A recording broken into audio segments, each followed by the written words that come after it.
ॐ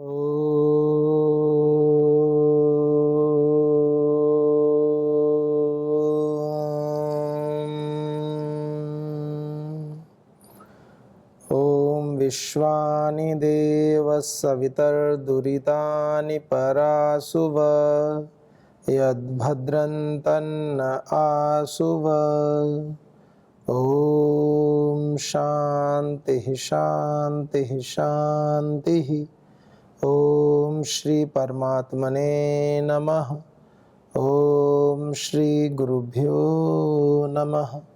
ॐ सर्वेभ्यो नमः। ओम।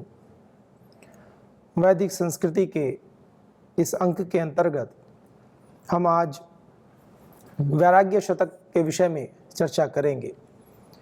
वैराग्य शतकम एक पुस्तक है जो महाराजा भर्तृहरि जी द्वारा लिखी गई है और उसमें वैराग्य के विषय में बहुत ही सुंदर सुंदर श्लोकों का वर्णन किया गया है। वैराग्य जीवन में क्यों आवश्यक है और एक राजा के द्वारा लिखी गई पुस्तक, इसका विशेष महत्व है। मनुष्य अपने छोटे छोटे कार्यों में भी इतना आसक्त हो जाता है,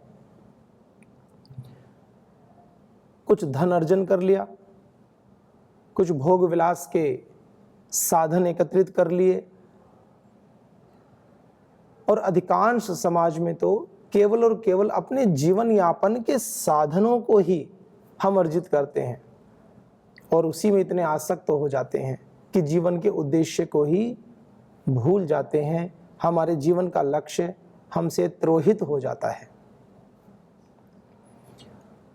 तो महाराजा भर्तृहरि जी बहुत सुंदरता के साथ में इन विषयों का प्रतिपादन करते हैं और वैराग्य जीवन में आवश्यक क्यों है और वैराग्य को लेकर के विशेष बातें श्लोकों के माध्यम से हमें बता रहे हैं। और श्लोक तो वैराग्य के अनेकों हैं, उनमें से कुछ 100 श्लोकों का उन्होंने संग्रह किया और उस श्लोक के माध्यम से विषय बताए। कुछ श्लोक आपने सुने भी होंगे, कुछ पढ़े भी हैं। पूरे शास्त्र में पूरे श्लोक ना भी पढ़े हों, लेकिन कुछ फेमस श्लोक भोग के विषय में हमने सभी ने पढ़े हैं। भोगा न भुक्ता वयमेव भुक्ता, तपो न तप्तम वयमेव तप्ताः, कालो न यातो वयमेव याताः, तृष्णा न जीर्णा वयमेव जीर्णाः। ऐसे भोग के विषय में भोगे रोग भयम कुले च्युति भयम, इस प्रकार से वित्ते निर्पालाद भयम, माने दैन्य भयम, बले रिपु भयम, काये कृतांताद रूपे जराया भयम, माने दैन्य भयम, बले रिपु भयम, रूपे जराया भयम, शास्त्रे वाद भयम, गुणे खल भयम, काये कृतांताद भयम, सर्वं वस्तु भयान्वितम भुवि निर्णाम वैराग्य में वा भयम। ऐसे ये सर्वं वस्तु भुवि निर्णाम, हे मनुष्यों, इस संसार में समस्त वस्तुएं ही भय उत्पन्न करने वाली हैं, केवल वैराग्यम एव अभयम, केवल वैराग्यम ही एक ऐसा है, वैराग्य ही एक ऐसा है मनुष्य के लिए जो अभय प्रदान करने वाला है। ऐसे कहा। भोगा न भुक्ता वयमेव भुक्ता, भोगों को हम भोगते हैं। अब इसको हम अपनी प्रैक्टिकल लाइफ में देखें, व्यावहारिक जीवन में इन विषयों को हम जब देखते हैं तो हमें ऐसा लगता है कोई व्यक्ति भोजन कर रहा है, अच्छे अच्छे सुंदर फल हैं, स्वादिष्ट फल हैं, अच्छी अच्छी स्वादिष्ट डिलीशियस डेजर्ट्स हैं, मिठाइयाँ हैं, भूखे हैं, भूख लगी है, भोजन सामने आ गया तो हमें लगता है कि बहुत सारा भोजन है, इसको भोजन को कर लो, ऐसा मन में भाव आता है। देखते ही हैं हम समाज में, व्यक्तियों के मन में। कहीं किसी समारोह में गए, वहाँ देखा कि बहुत एक बड़ी टोकरी में भोजन रखा है, स्वादिष्ट स्वादिष्ट व्यंजन रखे हैं, और व्यक्ति अपनी प्लेट में सभी व्यंजनों को लेता है और उनको सब रखता जाता है, प्लेट में ले लेकर के, कटोरी में लेकर के उस प्लेट को फुल कर लेता है। और आप देखते हैं कि सबसे ज़्यादा भोजन बचता है जो शादी विवाह के समारोह होते हैं, कोई पार्टी होते हैं, फंक्शंस होते हैं, उनमें सबसे ज़्यादा भोजन जो प्लेटों में फेंका जाता है, वही स्वादिष्ट भोजन जो प्लेट भर कर लिया था वो बाद में फेंक देते हैं। ये क्या है? ये तृष्णा है। हमें लगता है ये भोग है, हम इनको भोग लेंगे, हम इनको खा लेंगे। ऐसा नहीं होता। और अंत में वही स्वादिष्ट व्यंजन उस प्लेट में रखे होते हैं और हम कहते हैं कि नहीं, अब हमारा मन भर गया, और जो बच जाता है शेष उसको वहीं पर छोड़ देते हैं और वो सारा भोजन नष्ट हो जाता है। ये क्या है? ये वो प्रवृत्ति है जो हमें भोगों को भोगने की ओर प्रवृत्त करती है। हमें ऐसा लगता है कि हम इनको भोगेंगे और ये हम भोग लेंगे, जबकि होता इसके उल्टा है। भोगा न भुगता, कह रहे हैं कि भोगों को हम नहीं भोग सकते, भोग नहीं भोगे जा सकते। आप कितनी खा लेंगे मिठाई, कितनी गुलाब जामुन खा लेंगे, कितनी रसमलाई खा लेंगे, कितनी आइसक्रीम खा लेंगे? थोड़ी बहुत सामर्थ्य तो आपके गुलाब जामुन खाने से क्या गुलाब जामुन भविष्य में बननी बंद हो जाएंगी? क्या समस्त गुलाब जामुन का भोग आप कर सकते हैं? क्या आपके जन्म के पूर्व और आपकी मृत्यु के पश्चात क्या गुलाब जामुन नहीं थी या नहीं बनेंगी?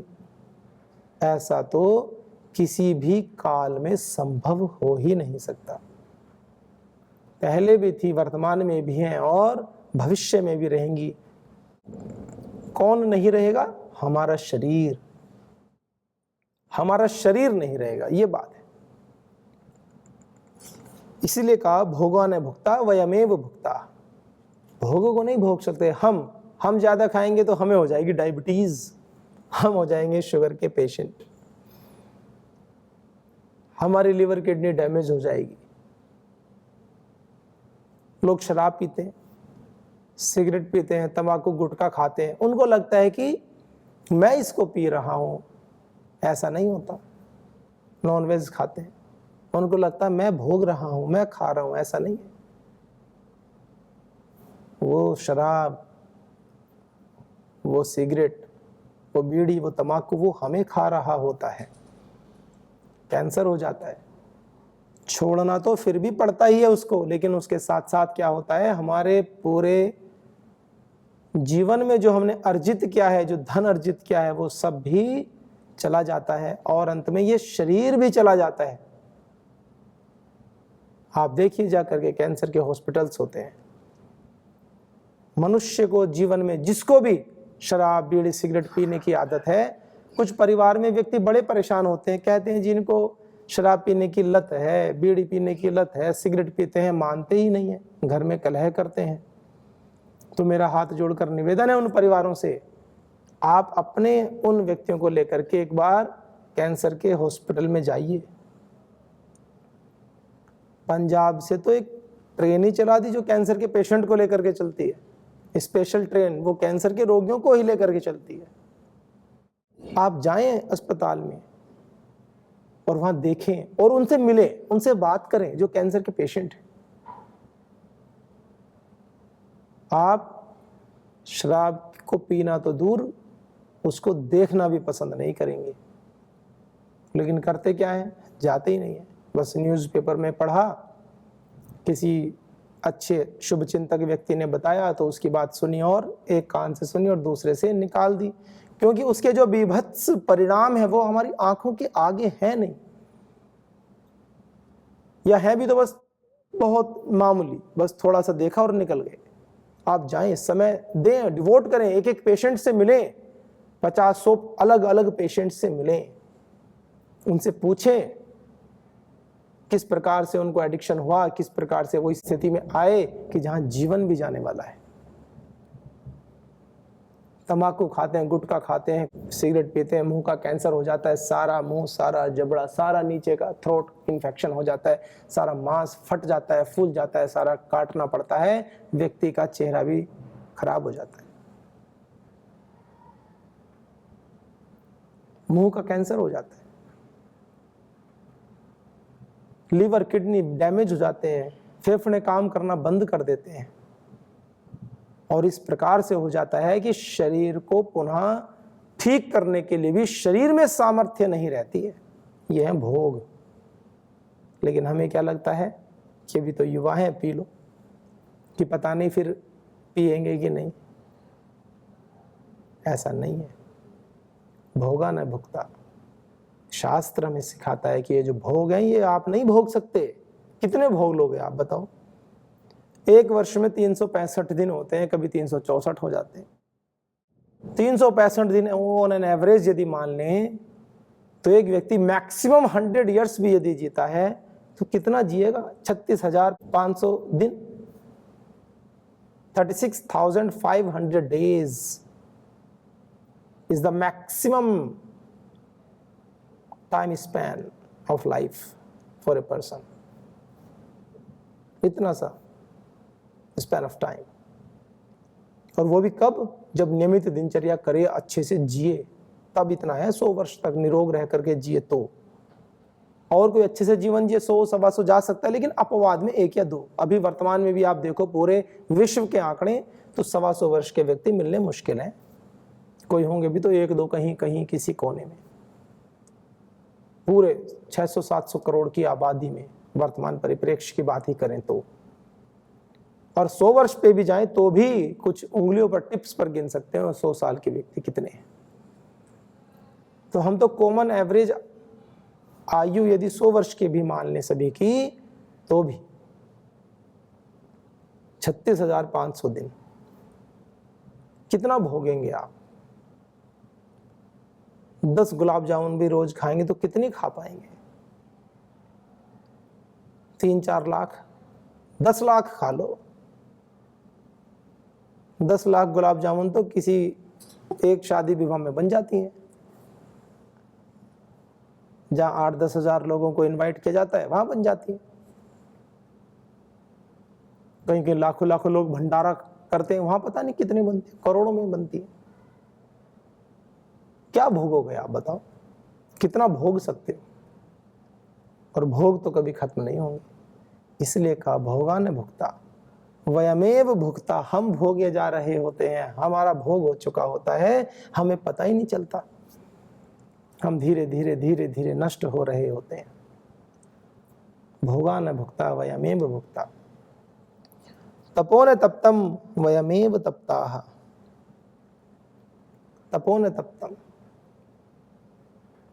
जीवन में कुछ कहते हैं तप करो, साधना करो, लेकिन होता क्या है?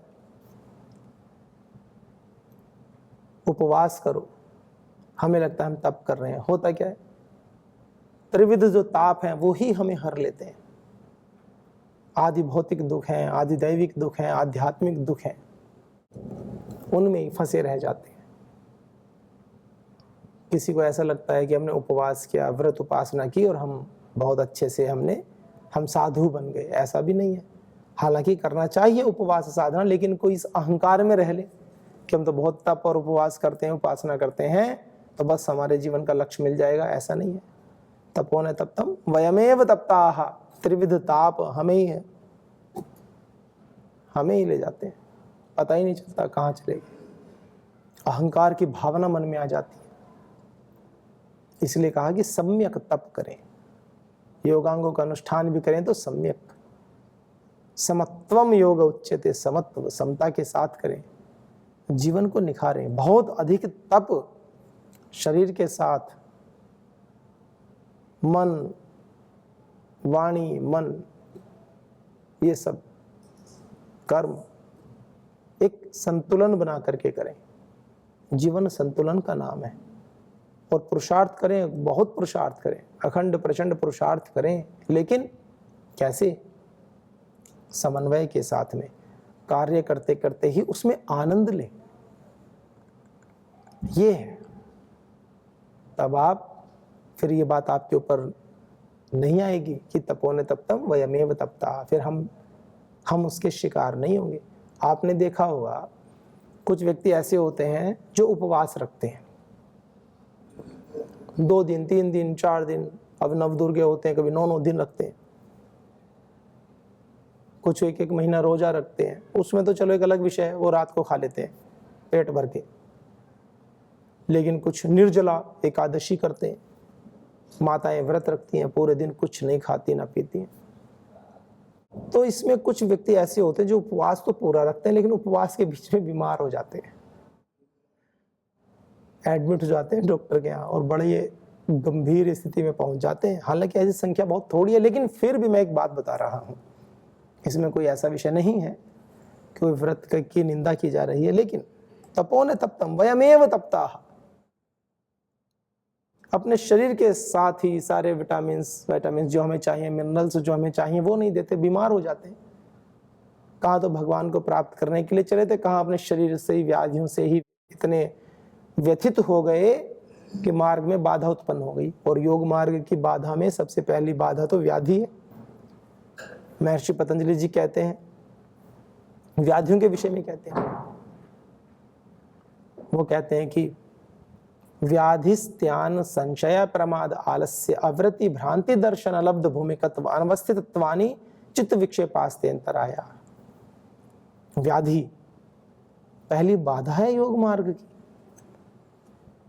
व्याधि से ग्रसित हो जाते हैं, तप करने चले थे लेकिन ज्ञान पूर्वक नहीं किया, श्रद्धा पूर्वक नहीं किया, बस अहंकार में आकर के कर लिया। अहंकार कभी भी तप में अहंकार नहीं, बहुत विनम्रता से, बहुत अच्छे से अपने शरीर की सामर्थ्य को देखते हुए करें। और सामर्थ्य को बढ़ाई जा सकती है। सामर्थ्य वात पित्त कफ के संतुलन के साथ में करें। उपवास से तो शक्ति मिलती है। अब कुछ को लगेगा कि जी उपवास से तो कमजोरी आती है, ये एक विशेष बात आयुर्वेद के परिप्रेक्ष्य से है। इंस्टेंट उस दिन तो ऐसा लग सकता है, लेकिन उपवास से शरीर की सामर्थ्य बढ़ती है, शक्ति का संचय होता है, शरीर के जो मल हैं, जो रोग हैं वो दूर होते हैं, विकार दूर होते हैं, सात्विकता बढ़ती है। ये फल है। लेकिन क्या है, यदि कोई कहे मैं तो 1 महीने तक उपवास ही रखूंगा और मैं पहलवान बन जाऊं, तो ऐसा नहीं है। वो तो यह है कि सप्ताह में 1 बार आप उपवास रखें, एक टाइम भोजन ना करें, तो शरीर में जो संचित दोष है वो दूर होते हैं। क्योंकि जठराग्नि जो होती है, जब वो प्रदीप्त होती है तो वो सबसे पहले रोगों को खाती है। जो बीमारियां हैं, जो व्याधियां हैं, जो डिजीज उत्पन्न होने वाली हैं, प्रारंभिक अवस्था में हैं, तो वो उनको निषेध कर देती है, उनका शमन करती है। और यदि भूख और बढ़ती रहे, आप कुछ ना खाएं, तो फिर वो प्राणों को खाती है, ये भी बात है। तो इसलिए बहुत अधिक भी तप के संदर्भ में बहुत सात्विक तप करें। ईश्वर प्राप्ति के लिए शरीर में बल होना भी आवश्यक है। दुखी, दरिद्र, कमजोर, लाचार, बीमार होकर के भगवान को पाएंगे, ऐसा कहीं किसी शास्त्र में नहीं लिखा है। भगवान तो बड़ी श्रद्धा से, प्रेम से, भक्ति से, पुरुषार्थ से मिलते हैं। पुरुषार्थ के लिए तो बल की भी आवश्यकता है ना। अब आप ध्यान में बैठ ही नहीं सकते, बिस्तर पर पड़े हैं, लेटे हैं, शरीर में दर्द हो रहा है, पेट भूख लग रही है, फिर कहीं भगवान को पालें, आपका ध्यान ही नहीं है भगवान में, तो पाएंगे कैसे। तो भगवान की प्राप्ति के लिए, भगवत प्राप्ति के लिए तो आपका स्वस्थ होना बड़ा आवश्यक है। जन्म औषधि मंत्र तपः समाधिजा सिद्धयः। मंत्रों का प्रयोग, औषधियों का प्रयोग, सब कुछ का विधान है। यदि आप सिद्ध होना चाहते हैं, लक्ष्य की प्राप्ति करना चाहते हैं, तो तपो न तप्तम वयमेव तप्ता। तप करने चले, तप भी नहीं हुए ठीक से, बीमार हो गए,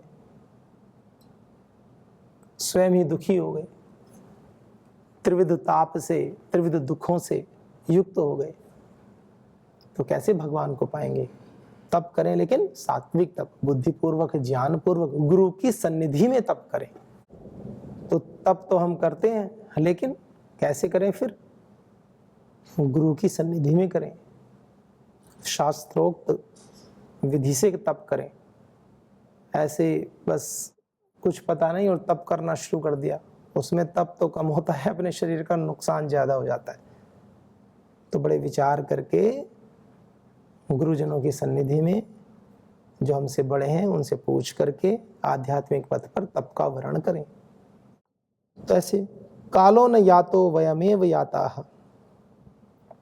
कालो न यातो, हमें लगता है कि समय बीत रहा है, कालो न यातो, वयमेव याताः, ये एक अलग परिप्रेक्ष्य में बातें चल रही हैं। कुछ कहते हैं समय बीत गया, समय बीत गया। समय कहाँ बीत रहा है, समय तो वही है, हम जा रहे हैं। देखो ये एक बड़ी बात है, एक दार्शनिक विमर्श है कि समय बीत रहा है कि हमारी आयु बीत रही है। काल तो स्थिर है, हमेशा से है काल।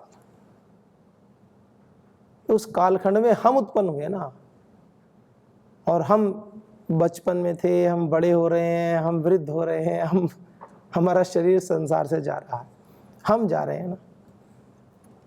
तो उस परिप्रेक्ष्य में, उसके सापेक्ष हम काल को देखते हैं तो हमें लगता है काल भी चल रहा है। काल कहाँ चलता है, हम ही जाते हैं। काल तो अपना स्थिर है, काल की तो एक सीमा है।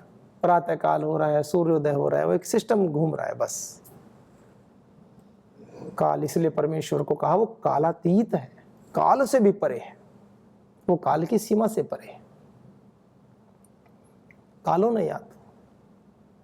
और यदि काल को माने भी, सृष्टि की आयु उत्पत्ति से माने भी कि भाई कब से सृष्टि है, तो उस दृष्टिकोण से भी यदि समय को देखें तो भी लगभग 400 करोड़ वर्ष इस सृष्टि की आयु बताई है, उत्पत्ति प्रलय की। तो उस दृष्टिकोण से 100 वर्ष तो कहीं भी नहीं आते। तो कालो नहीं आता, काल कहाँ जा रहा है? वयमेव याता, हमारे चला जाता है कार्यक्रम 100 साल में। अब तो 70 से 80 भी पकड़ना बड़ा भारी होता है, और जो 80 में हो जाता है तो वो तो 80 के बाद जीवित रहना और मृत रहना एक जैसा ही है, क्योंकि बीमार हो जाते हैं, इतने कमजोर हो जाते हैं, शरीर की सामर्थ्य बहुत कम हो जाती है। अपवाद रूप में कुछ है, उनकी बात नहीं है, सामान्य रूप से एक बात बता रहा हूं। वर्तमान में आशीर्वाद देते हैं कि आप शतायु हो, लेकिन जैसी दिनचर्या का पालन वर्तमान में समाज में हम सब लोग कर रहे हैं, क्या उस दिनचर्या से शतायु होने में गौरव है? आप स्वयं विचार करें। प्रातःकाल उठ करके योग नहीं करते, यज्ञ नहीं करते, आध्यात्मिक सत्संगों में नहीं जाते। जो जाते हैं वो तो अच्छी बात है। तो जब ये दिनचर्या नहीं करेंगे तो हम 60, 70, 80 तक आते आते तो अत्यंत कमजोर, जीर्ण शीर्ण हो जाएंगे, बीमार हो जाएंगे, शरीर में बल भी नहीं रहेगा, और 80 साल की अवस्था में आते आते तो बिल्कुल वृद्ध हो जाएंगे। और फिर वो व्यक्ति यदि 100 साल तक जिए तो सोचो 20 साल, 80 साल के बाद वाले 20 साल कैसे कटेंगे उनके। व्यक्ति इसलिए कहते हैं कि भगवान अब तो उठा ले। आप बात करो 95 ईयर्स ओल्ड के किसी व्यक्ति से बात करो तो अपवाद रूप में एक दो ऐसे होते हैं, नहीं तो अधिकांश व्यक्ति थोड़ी देर बात करने के बाद कहते हैं कि भगवान अब तो उठा ले। हमेशा वह मृत्यु को याद रखते हैं, क्योंकि उनको पता है बच्चे सब जॉब पे चले गए, अकेले पड़े हैं एक कोने में बिस्तर में, कोई बात करने वाला नहीं, आवश्यकता हुई, भूख लगी, कुछ भोजन के समय भोजन लाके दे दिया, करा दिया, फिर पड़े हैं शांति से बिस्तर पर। और जीवन भर आध्यात्मिक सत्संगों में नहीं गए, जीवन भर अकेले में ईश्वर को याद नहीं किया, तो अकेलापन कटता नहीं है, बहुत कष्ट होता है। इसलिए ये भी एक बात है, आध्यात्मिक पथ पर भगवान का चिंतन मनन निधि ध्यासन करना चाहिए, ताकि भविष्य में जब ऐसी अवस्था आए भी और अकेले भी हों तो हमारे चेहरे पर आनंद हो, और हम धन्यवाद दें कि हे प्रभु, ऐसा भी समय हमारे जीवन में आ गया कि अब हम अकेले हैं और कोई डिस्टर्ब करने वाला भी नहीं है, और हे प्रभु बस तेरे ही चिंतन में जीवन जा रहा है। प्रसन्नता होनी चाहिए। नहीं तो युवावस्था में कोई युवा कहे कि मैं तो भगवान का चिंतन करूंगा, मुझे सन्यासी बनना है, तो उसको तो छोड़ो, घर परिवार वाले ही नहीं मानेंगे, घर परिवार के व्यक्ति ही नहीं कहेंगे कि भाई आप बन जाओ, वो कहेंगे नहीं अभी तो इतने काम करने बाकी हैं, ऐसा बाकी है। तो इसलिए अभ्यास करो, आप जहां पर हैं वहीं अभ्यास करो। 5 मिनट, 10 मिनट, 20 मिनट, आधा घंटा, जो भी समय मिलता है, व्यस्ततम दिनचर्या से समय निकालो। समय मिलेगा ऐसी बात नहीं, समय निकालने से मिलेगा, निकालोगे तो निकल जाएगा, ये एक बात है, और नहीं निकालोगे तो सच मानो बिल्कुल नहीं निकलेगा। आप बिना किसी आवश्यक काम के भी व्यस्त रहेंगे, ये सीधी बात है। तो इसलिए कहा कालो न यातो वयमेव याता, हम ही चले जाते हैं, काल कहीं नहीं जा रहा है, हम ही आते हैं और चले जाते हैं। हमारे जाने के बाद भी पता नहीं कितने लोगों का जन्म होगा, कितनों का प्रयाण होगा। और कहा तृष्णा न जीर्णा वयमेव जीर्णा, तृष्णा, इच्छाएं, कामनाएं ये कमजोर नहीं होती, ये कभी नष्ट नहीं होती। वयमेव जीर्णा, हम ही नष्ट हो जाते हैं। तृष्णाएं, इच्छाएं। यूं कहते हैं समाज में कि छोटा बच्चा और बुजुर्ग, बूढ़ा व्यक्ति कि दोनों का मन एक जैसा हो जाता है। लोक व्यवहार में ऐसा सुनते भी हैं कि बच्चे का मन और बूढ़े का मन एक जैसा हो जाता है। कोई घर परिवार में चीज आए खाने पीने की, बच्चे को दे दो और बुजुर्ग व्यक्ति को ना दो तो उसको भी ये लालसा होती है मुझे भी दे। ऐसा सुनते भी, देखने में भी आता है। ना भी कहें बुजुर्ग व्यक्ति तो मन में आने लगता है, यदि ज्ञानी व्यक्ति नहीं है तो। तृष्णा न जीर्णा। और दूसरा पक्ष ये भी है, हम कामनाएं कितनी भी करते रहें, कामनाएं कभी पूरी नहीं होती। एक कामना करेंगे दूसरी, दूसरी करेंगे तीसरी, तीसरी करेंगे चौथी। एक व्यक्ति ने बहुत धन संचित किया और गांव में जाकर के बड़ा अच्छा घर बनाया, गांव का सबसे अच्छा घर बनाया उसने, यह सोच करके कि मेरा घर सबसे अच्छा है, और वास्तव में सबसे अच्छा घर उसी का था। एक कामना पूर्ण हुई कि गांव में मेरा घर सबसे अच्छा है। उसी के कुछ वर्षों के बाद में उसी के घर के सामने उसी गांव के दूसरे व्यक्ति ने उससे अच्छा घर बना लिया। अब उसको अपने घर को देख करके आनंद नहीं आता। जो आनंद वर्षों तक उसको आ रहा था, अब वो आनंद चला गया, जबकि घर भी वही है, घर भी वही है, लेकिन अब उस घर को देख करके आनंद नहीं आता। अब तृष्णा बढ़ गई कि इसका घर मुझसे अच्छा, तो मेरा इससे अच्छा होना चाहिए। अब उसको अपना घर खराब लगने लगा। और ये तो एक उदाहरण है। हम अपने सुख से सुखी कहाँ हैं? हम तो दूसरे के सुख से दुखी हैं। हमारा सिस्टम उल्टा हो रखा है, हमारा सारा सिस्टम ही गलत है। तो इसलिए तृष्णा न जीर्णा वयमेव जीर्णा, हम स्वयं ही जीर्ण होते जाते हैं, हम स्वयं ही बूढ़े होते जाते हैं। तृष्णाएं तो बनी हुई रहती हैं। इसलिए युवावस्था में ही इसका अभ्यास करें, ताकि एक अवस्था होने के पश्चात वो तृष्णाएं हमें बाधा ना पहुंचाएं। वो तृष्णाएं, क्योंकि तृष्णा बड़ी बलवती होती है। एक व्यक्ति को संसार का समस्त ऐश्वर्य भी दे दिया जाए तो भी तृष्णा पूरी नहीं होती। इसलिए संसार कल्याण के लिए धन कमाएं, साधन संपन्न बने, उसमें कोई निषेध नहीं है, लेकिन आसक्तिपूर्ण साधन न हो। संसार के कल्याण के लिए साधन हो, ईश्वर अर्पित बुद्धि से कर्म करें, ईश्वर के लिए ही सब काम करें, भगवान के लिए धन कमाएं, भगवान के लिए सेवा कार्यों में लगें। तो इस मनोदशा के साथ जब हम कार्य करते हैं तो हमारे जीवन में ज्ञान अवतरित होता है, और ज्ञान के पराकाष्ठा को ही वैराग्य कहते। तो आइए हम सभी के जीवन में सद ज्ञान का आधान हो। इन शुभकामनाओं के साथ आज के अंक को विराम देते हैं। ओम शांति शांति शांति। ओम श्री परमात्मने नमः। ओम सर्वेभ्यो नमः।